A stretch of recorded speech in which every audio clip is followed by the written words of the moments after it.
Bem-vindo ao Maestria da Mente Podcast, onde abordamos o que há de melhor na neurociência e no comportamento humano.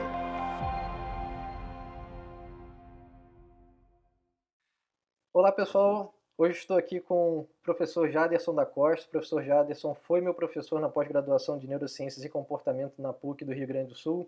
E hoje a gente vai falar sobre um tema muito interessante relacionado também à saúde mental. Como ela pode influenciar a saúde mental, que seria a espiritualidade. Professor, obrigado pela sua atenção, pelo seu tempo e pelo conhecimento que o senhor vai compartilhar conosco agora. Como a espiritualidade pode ajudar na saúde mental, professor Jaderson? Que maravilha, Thiago, poder conversar contigo. Primeiro, assim, eu acho que é bom que a gente entenda qual é essa diferenciação que nos tornou assim seres espirituais, entende? Uhum. Eu sempre gosto de fazer essa asserção, comparação, porque se nós acompanharmos a evolução do cérebro em toda a escala zoológica e a própria evolução do cérebro no ser humano, ou seja, desde o nascimento, eu costumava dizer que a última das funções adquiridas eram as funções simbólicas, exemplificando aquilo que, por exemplo, dentro da escala zoológica, permitiu que nós, primatas humanos, começassem a falar, a comunicar, essa função simbólica da comunicação. E é o mesmo na evolução da criança, que ela vai desenvolvendo seu sistema motor e ela atinge, então, a linguagem, a fala. Porque a função simbólica da comunicação verbal é a função simbólica que ela é natural, ela faz parte da Uhum. evolução humana. Outras funções simbólicas, como, por exemplo, o cálculo, como, por exemplo, a grafia, a leitura, elas não são naturais. Elas dependem de um aprendizado, dependem de cultura, e por isso que estão tão diferentes conforme a região. E eu dizia assim que esse era o topo, que era o máximo da evolução. Uhum. Te digo, Tiago, que eu estava errado. Hoje, numa reflexão, eu disse assim, errei durante muito tempo. Tiago, hoje eu estou convencido que acima disso está a espiritualidade. Okay? A espiritualidade, fique bem claro, não é religião. A Exato. religião é uma forma de praticar a espiritualidade. Mas a espiritualidade faz parte da essência do ser humano. E dentro disso, eu coloco, quando nós tratamos dessa espiritualidade, nós vamos chegar ao aspecto que tu muito bem colocaste, Tiago, e quanto à saúde mental, eu digo, tem uma espiritualidade que está verticalizada, né? Uhum. Aqueles que têm a crença num ser supremo, né? É a sua relação com o ser supremo. Mas tem uma espiritualidade que é nossa do dia a dia, que é a espiritualidade que eu chamo horizontal, aquela que eu posso exercer no meu ambiente afetivo, né? Que é, por exemplo, a empatia, o acolhimento, a solidariedade, né? Então, esta é uma espiritualidade que nós exercemos independente da religião e faz parte do ser humano. Aquela questão de quando você se coloca no lugar do outro, né? A compaixão, né? O Uhum. cuidado, né? Isso são funções extremamente e elas fazem parte da espiritualidade. Então, gente, espiritualidade não é simplesmente oração. Espiritualidade não é religião. Lógico, quando eu exerço a minha prática religiosa, eu sou um ser espiritual. Mas eu posso fazer isso numa ação de solidariedade, como aconteceu, por exemplo, na pandemia terrível do Covid. Quantas pessoas foram solidárias, tendo, amparando, tratando, cuidando, buscando reforço, fazendo doações, né? Ou seja, exercendo a espiritualidade. Então, errei, Tiago. Errei porque realmente não tinha percebido que, mais que as funções simbólicas, nós temos a espiritualidade, que é essa transcendência, porque essa transcende o nosso espaço. A Uhum. espiritualidade, ela transcende o meu corpo. Ela pode transcender dessa maneira vertical, mas ela pode transcender nessa maneira horizontal. E eu gosto muito, né, que colocava o Monsenhor, que foi reitor da Universidade de Lisboa, que chamava que ele chama a espiritualidade dos sentidos, né? Uhum. Porque eu não exerço a espiritualidade fechando os olhos, simplesmente. Esse é o recolhimento, né? Um olhar para dentro. Mas eu posso exercer a espiritualidade de olhos abertos, olhando o indivíduo, sentindo o indivíduo, tocando na pessoa. Então, os sentidos fazem parte dessa percepção espiritual. Então, a questão da saúde mental. Está bem claro que as pessoas que exercem essa espiritualidade, ou seja, que elas têm consciência dessa espiritualidade em qualquer desses níveis, verticais ou horizontais, elas têm maior resiliência e elas superam mais os desafios. Por exemplo, a depressão, evidente, que é uma maneira de se avaliar, porque a gente tem, pelas tantas, buscar as evidências científicas, e a gente busca as evidências científicas de que a depressão pode ser melhor resolvida, tratada, superada, ou você pode tornar mais resistente justamente com essa prática da espiritualidade. E um dado extremamente importante, a espiritualidade é intangível. Lógico, eu não consigo palpar a espiritualidade. Eu não consigo pegar, fazer um exame de sangue e dizer assim, aqui está seu resultado da espiritualidade. Sim. Mas eu posso avaliar o cérebro sem tocá-lo, com estudos funcionais dos mais variados, como estudos metabólicos usando SPECT e OPET, ou estudos usando ressonância funcional, e observar esse cérebro durante esse processo do exercício da espiritualidade, eu vejo que a gente vê que ela deixa suas, que eu chamo pegadas, né? As suas marcas, o seu trajeto. Então, a gente vê que algumas áreas são ativadas ou desativadas. Ou seja, isso não é algo que está no ectoplasma, que está fora e que não tenha nenhuma sinalização no cérebro humano. Não, o cérebro participa ativamente, e o dado mais importante, o cérebro gosta disso, eu costumo dizer assim, gosta disso, entre aspas, porque isso traz uma sensação de plenitude, de uma sensação de bem-estar tremendo. Então, quem exerce a espiritualidade, que eu digo nesse nível horizontal, no acolhimento, na empatia, na doação, eu digo, quem mais ganha com tudo isso não é quem recebe, é quem faz isso. Porque quem recebe, evidentemente, fica grato, e às vezes supre uma sua deficiência, mas aquele que faz, ele tem uma transformação no seu cérebro, que é um banho de dopamina, né? que é um neurotransmissor do bem-estar, que isso é impagável, isso é uma coisa tão maravilhosa que o indivíduo começa a ficar, entre aspas, viciado no bem, Uhum. ok? Ou seja, ele fica natural, porque uma das coisas é você dizer assim, eu tenho que me disciplinar para fazer, eu tenho que me lembrar para fazer, eu tenho que botar na minha agenda para fazer. O outro não. São pessoas que andam e a gente sente que elas contaminam, né? A gente te parece que tem uma aura, porque aquela pessoa assim, me passa uma coisa boa. Ou alguns dizem assim, me passa uma energia boa. Não é verdade, Tiago? Exato. O jeito é bom, né? Eu me sinto bem. Me sinto Tem bem perto outras dessa pessoas, pessoa, né?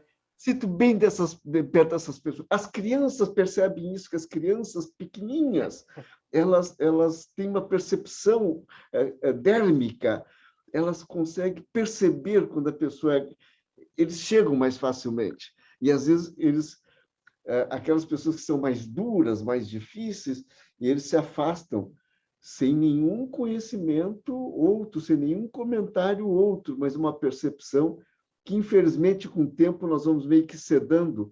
Nós precisamos muito da informação visual, do que nos contam, do que nós lemos, né? E nós perdemos, às vezes, essa percepção que é genuína, essa percepção que evoluiu no ser humano, que é a percepção desta aura da espiritualidade verdadeira. Não essa que você possa comprar assim, numa boutique Uhum. e, a partir daí, botar uma medalhinha e dizer assim, eu sou um ser espiritual. Não, não. Nós todos somos seres espirituais. A espiritualidade faz parte do ser humano, da sua essência. E tem mais uma coisa fundamental. Nós somos seres singulares. muito especiais, complexos, e cada um dentro dessa sua complexidade tem um tipo de espiritualidade genuína, entende? Que a gente compõe e que faz parte do nosso mundo interior, né? Uhum. E todos nós somos Então, seres transcendentais, né? Todo ser humano existe. Nenhuma transcendentais. sociedade que seja ateia, né? Que não acredite em nada. Exatamente. Todas as sociedades que a gente tem conhecimento exerceram algum tipo de transcendentalidade, cultuavam alguma divindade, algo então inato no ser humano. O senhor sabe a partir de quando nós nos tornamos esses seres espirituais? A gente tem evidências disso? Do ponto de vista evolutivo do ser humano, Sim, isso é difícil. Dos milhões de anos da evolução, por exatamente. exemplo, os Por exemplo, primatas, quando nos tornamos seres espirituais, como passamos a adorar. pois é, essa é a maior dificuldade, porque vamos pegar assim, a gente sempre mediu a mudança, entende, da evolução do primata foi na aquisição da linguagem, né? Então lá no homem neandertal que ele começa a ter as condições cerebrais para a linguagem. Por quê? Porque aí o que eu avalio? Se eu tenho a área da linguagem, aliás, eu nem consigo ver, é muito interessante que nós avaliamos baseado no crânio, ou seja, no estojo ósseo, e Uhum. nós inferimos o conteúdo dele, ok? Isso já é uma limitação. É como se eu tivesse uma concha, né, que eu recolho numa praia e eu consigo imaginar qual é o molusco que estava lá dentro, ok? Exato. Então, a gente, em cima do arcabouço, do crânio, eu fico imaginando o conteúdo, então, pelo volume e tal. Mas eu não tenho o cérebro propriamente dito. Então, a gente começa a inferir que a área da linguagem, em determinado momento, pelas características do crânio, né, deva ter se instalado ali, e a partir dali o homem passa a ter a comunicação verbal como essa, coroando essa evolução da função simbólica. E o espiritual? O espiritual a gente não consegue imaginar no cérebro, entende? Uhum. Então, essa é a deficiência, porque nós estaríamos, de certa forma, sem nenhum embasamento científico, dizendo, não, o de Neandertal já tinha, não, mas talvez o anterior já tinha. Nós não temos, talvez até se antecipasse essa função de comunicação verbal. Por que não? Por que não? Porque se eu estou privado da fala, por exemplo, tem pessoas que têm uma chamada apraxia da fala, que não conseguem desenvolver adequadamente a linguagem, e elas têm a sua espiritualidade, elas comunicam, Sim. existe uma comunicação normal. Então, nós faríamos nisso no estabelecimento do momento, entende? E eu digo mais, eu acho que quando nós abordamos a espiritualidade, como nós estamos abordando hoje, que tem o seu embasamento na neurociência, isso é muito novo, entende? Uhum. Porque até então, Tiago, a gente dizia assim, a cabeça humana é um black box, né? Uma caixa preta, eu posso ver por fora, né? Eu vejo as minhas mãos se movimentando e eu estou dizendo, não, as áreas motoras lá do Jaderson estão emitindo sinais e ele está Uhum. movimentando, mas eu não estou vendo esses sinais. Eu imagino que seja assim. Mas hoje eu consigo ver sem invadir o cérebro, eu consigo tirar fotos e mostrar que internamente está acontecendo isso. Uhum. E aí a espiritualidade entrou. Então, aquilo que se dizia, será que isso é verdadeiro?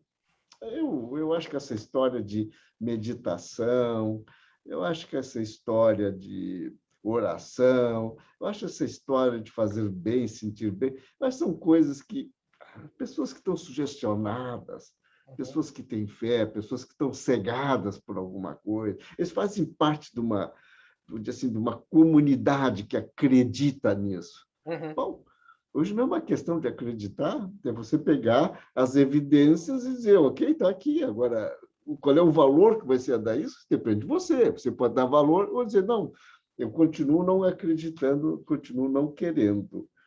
Mas essa espiritualidade que nós estamos falando, ela evoluiu muito assim, na última década. Sim.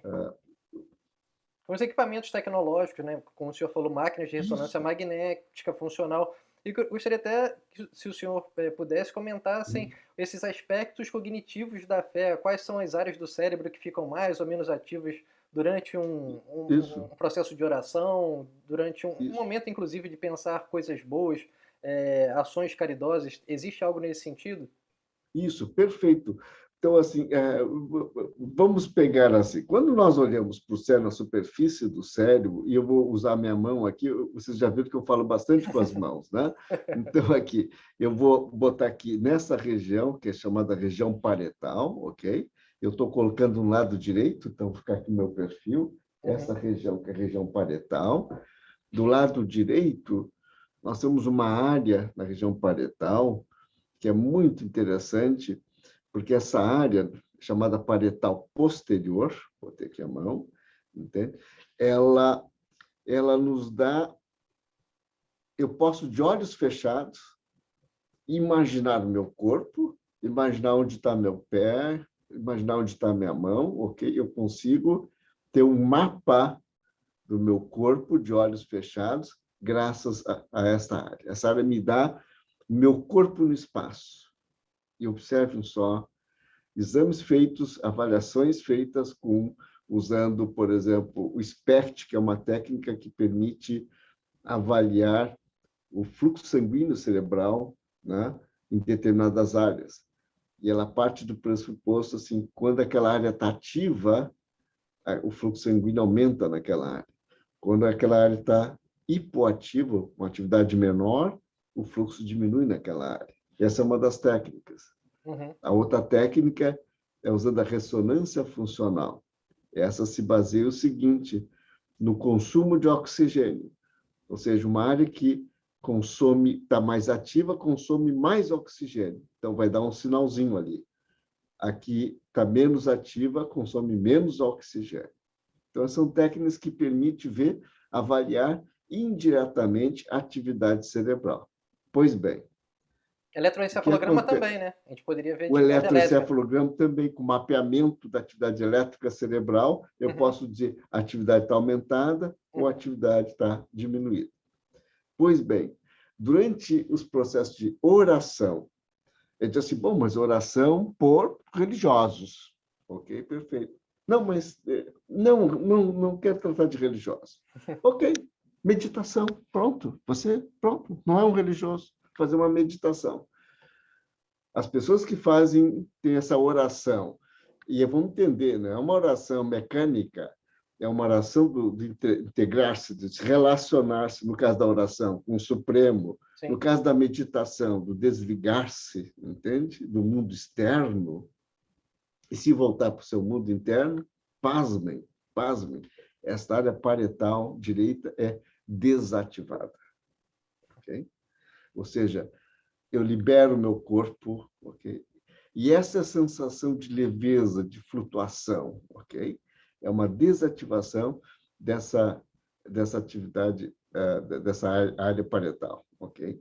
Então, o que se imagina que esses processos que nós estamos falando, eles são processos que deixam suas marcas no marcas não é a palavra correta porque não é uma coisa definitiva, mas elas mostram as modificações funcionais durante esses processos que nós estamos falando de prática da Uhum. espiritualidade. Inclusive práticas meditativas, né? Como o senhor mesmo falou, que são Prática seculares, por meditativa. exemplo. Isso aí, isso aí. E que, evidentemente, talvez a cultura ocidental não tenha explorado tanto isso, entende? Mas agora está se voltando. O que eu vejo assim, que muitos jovens agora estão interessados nisso, na prática da meditação. Sim. Né? Deixou de ser algo E, religioso ou filosoficamente oriental para ser algo que a e gente possa incorporar no Ocidente de posso prática incorporar na na rotina, né? rotina Nosso dia a de dia. vida, como se fosse, de repente, até aliviar das tensões do dia, né? E que seria um processo enriquecedor e de equilíbrio da saúde mental. Né?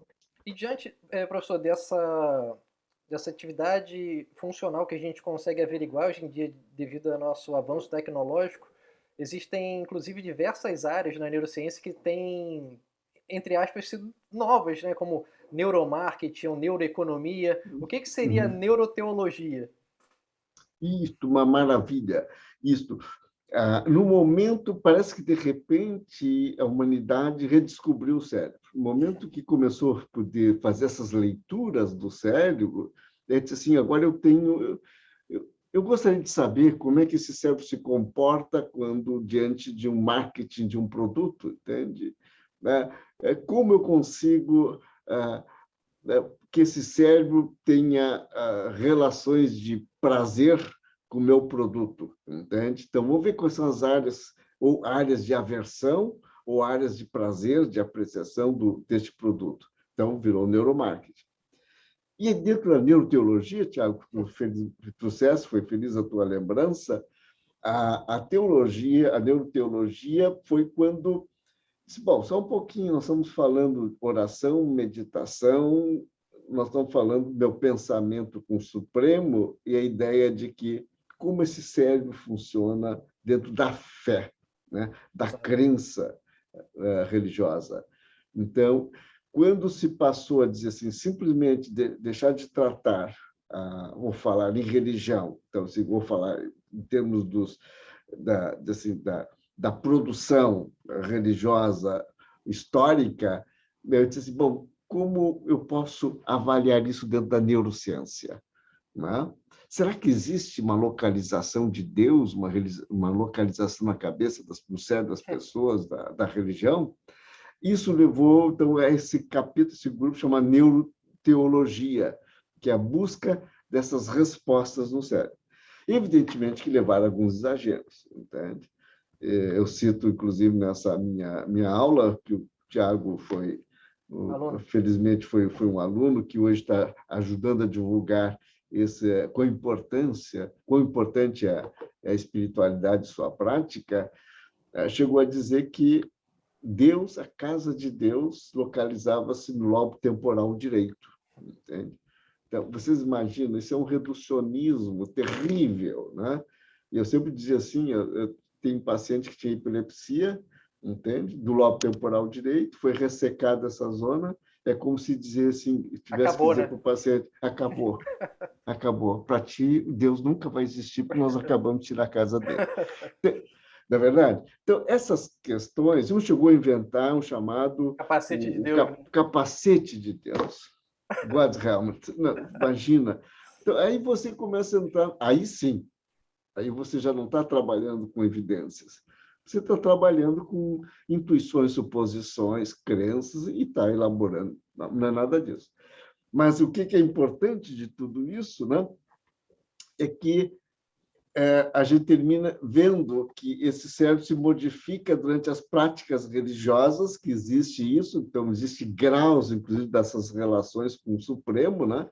Que isso acontece, ou seja, até que um autor lá pelas tantas, que ele se pergunta, religioso esse autor, hein? Grande pesquisador, ele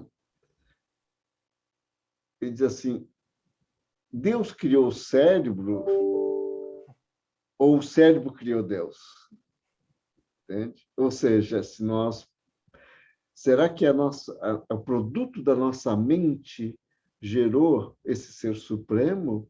Ou ser supremo? Ou seja, nós entramos naquelas questões, né, de quem nasceu primeiro, que são muito mais do objeto da filosofia, da teologia, dessas discussões. Mas é interessante porque nós podemos lidar com esses dois valores, entende? Porque realmente o exercício leva o meu cérebro a funcionar diferente e num processo que pode aperfeiçoá-lo. Por isso, tem determinadas pessoas, talvez, que têm mais facilidades para determinadas percepções do que outras, entende?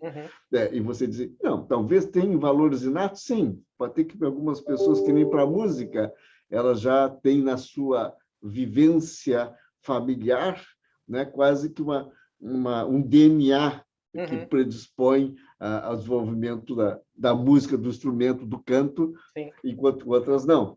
Mas, talvez, nessa prática religiosa, isso facilite algumas compreensões, alguns estados pelo fato de que esse cérebro ele não assiste o processo, ele se envolve com o processo e ele se modifica com esse processo que nós estamos falando. O senhor tem alguma bibliografia para recomendar relacionada à neurociência e espiritualidade? Sim, nós estamos terminando um livro sobre isso, que no futuro pretendo mostrar, mas eu tenho uma série de referências que eu posso passar, extremamente interessantes. Eu posso passar algumas obras que estão consolidadas, que seriam Uhum. interessantes, né? E também quem quer ir direto a um artigo científico de uma revista conceituada, com bom fator de impacto, para ver aonde estão as evidências que Sim. geraram, né, essas formulações, eu também posso passar.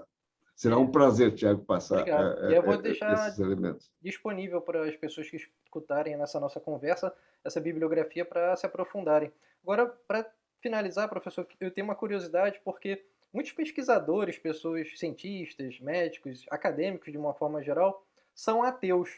Existe Uhum, é, alguma pesquisa, algo relacionado a como uma pessoa que é ateu, né, um ateu ou uma ateia, que não uhum, acredita nesse ser supremo, não tem essa transcendentalidade vertical, como o senhor abordou.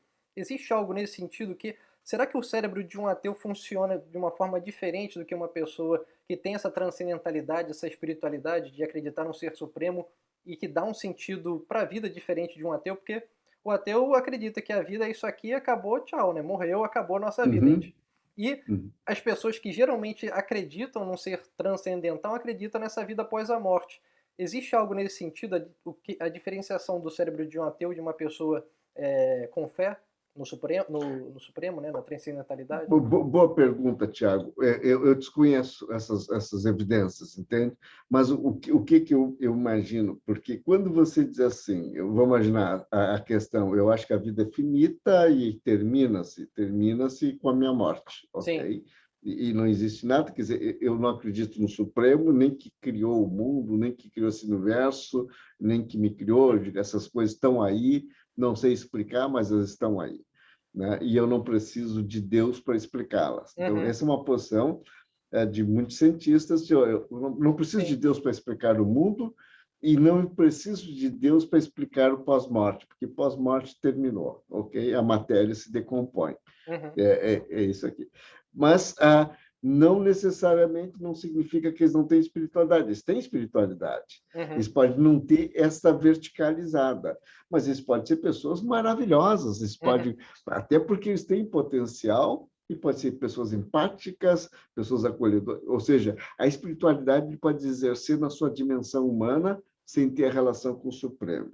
Okay? Quer dizer, o fato de ser ateu não significa que é um indivíduo despiritualizado, entende? Uhum. Ele não é espiritualizado nessa forma verticalizada porque não tem o Supremo, não existe o Supremo. Então, para ele, as relações vão ser todas horizontalizadas, ok?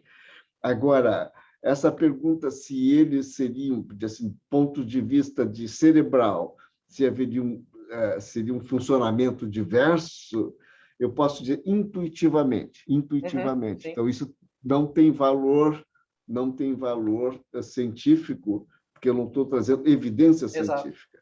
É muito mais uma intuição, Uhum. baseada, evidentemente, nos meus 50 anos envolvido com a neurociência. Eu acho que não existe diferenças cerebrais. Entende? Essa é uma Sim. intuição. Eu acho que são características da pessoa, entende? Que fizeram algumas opções. Algumas fazem umas opções realmente porque não acreditam mesmo, e tem outras, às vezes, que tem até uma opção meio que raivosa, entende? Tipo assim, como uma coisa de oposição, Sim. entende? Olha, por razões das mais diversas, né? Ou dos erros que a religião A, B ou C cometeram no passado, me levaram a uma questão de aversão, né? Uhum. Ou porque eu vejo que os representantes terrenos não são pessoas confiáveis, então eu resolvo então queimar tudo. Sim. Então Nada disso também não serve. existe o Supremo, entende? É verdade. Então que é assim que o cérebro termina reagindo, né? Então, e é interessante isso que o senhor falou, que o ateu, a pessoa, né, um ateu ou uma ateia pode exercer essa espiritualidade, porque muitas pessoas também, por outro lado, religiosas, tem um conceito equivocado que a pessoa, por não acreditar nesse ser supremo, não poderia ter moral, como se a moral fosse verticalizada, né? Deus tivesse que existir para a pessoa ter Isso. moral, ser uma pessoa boa, uma pessoa que tem compaixão e empatia pelo próximo. É uma concepção equivocada, não é verdade? Equivocada, equivocada, exatamente isso. Assim, todo esse processo que estão falando, Deus, religião, eles ajudam a aprimorar, né, essa ação, mas não são necessários, entende? Porque a humanidade pode se desenvolver da sua forma assim, espiritual, sem haver a obrigação a necessidade de. Né? É como se diz assim, tu tens ambientes que te facilitam. Por exemplo, se alguém entra numa igreja, no silêncio, tem, ok, ou tem um coral e ele se recolhe, o exercício da espiritualidade dele, essa verticalização, ele já tem um ambiente que facilita. Mas existem outros ambientes de meditação que não precisa. Você, na sua casa, no seu sofá, sentado, né? Você pode se recolher e ter tudo Uhum, isso, entende? exato. Então, pô, perfeito, professor. Obrigado pelo seu tempo, pela sua disponibilidade, pelo conhecimento que o senhor compartilhou com a gente e espero conversar com o senhor o mais breve possível com outros temas interessantes relacionados à neurociência, saúde mental de uma forma geral. Muito obrigado pela sua Eu que participação. agradeço, Tiago, pela oportunidade, viu? E disponha, viu? Nós vamos Muito, ter outros colóquios aqui, tá muito bom? obrigado. Grande abraço. Um abraço.